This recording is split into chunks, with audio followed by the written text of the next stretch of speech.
to drive. That I think maybe the newer guys feel comfortable there.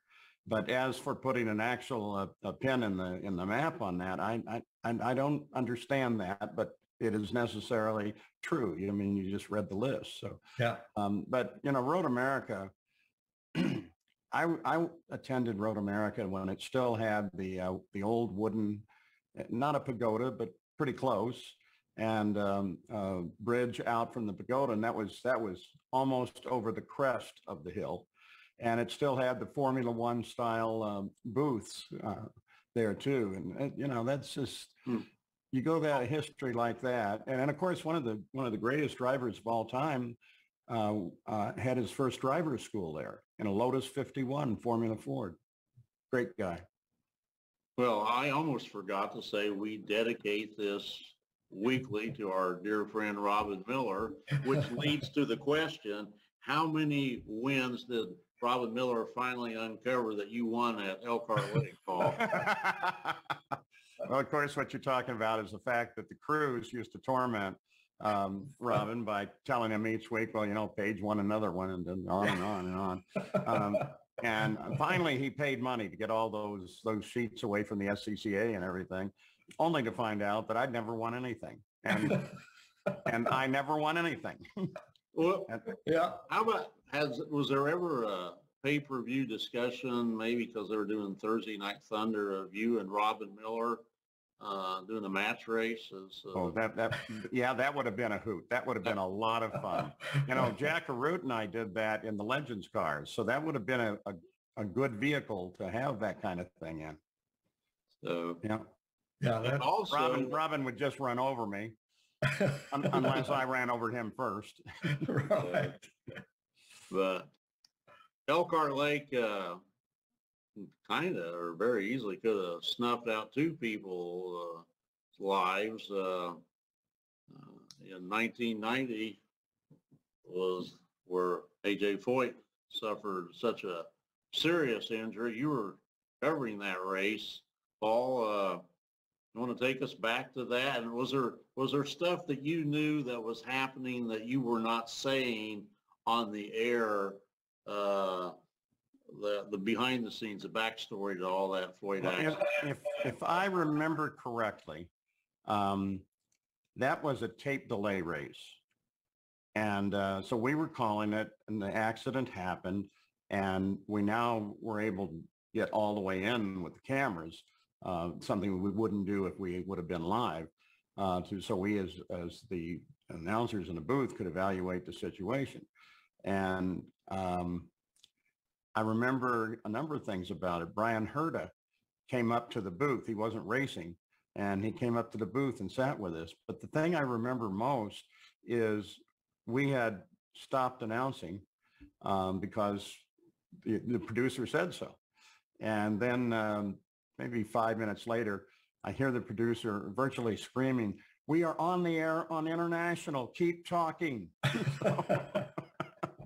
And I have no idea what we said in that 5 minutes, but nobody ever brought it up again, so maybe we didn't offend anybody. But well, it was a devastating crash that Foyt was in, and you mentioned Robin Miller, so through Robin, Foyt told Robin that he remained conscious throughout that ordeal.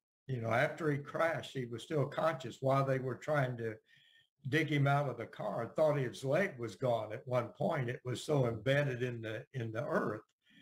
But he was in so much pain, he was begging, medics, give me something or hit me in the head with a wheel. His solution to everything. Yeah. Right. So he remained conscious during that whole ordeal. So that was tough on him. Were you aware that he was hurt that bad, Paul? Oh yeah. Mm-hmm.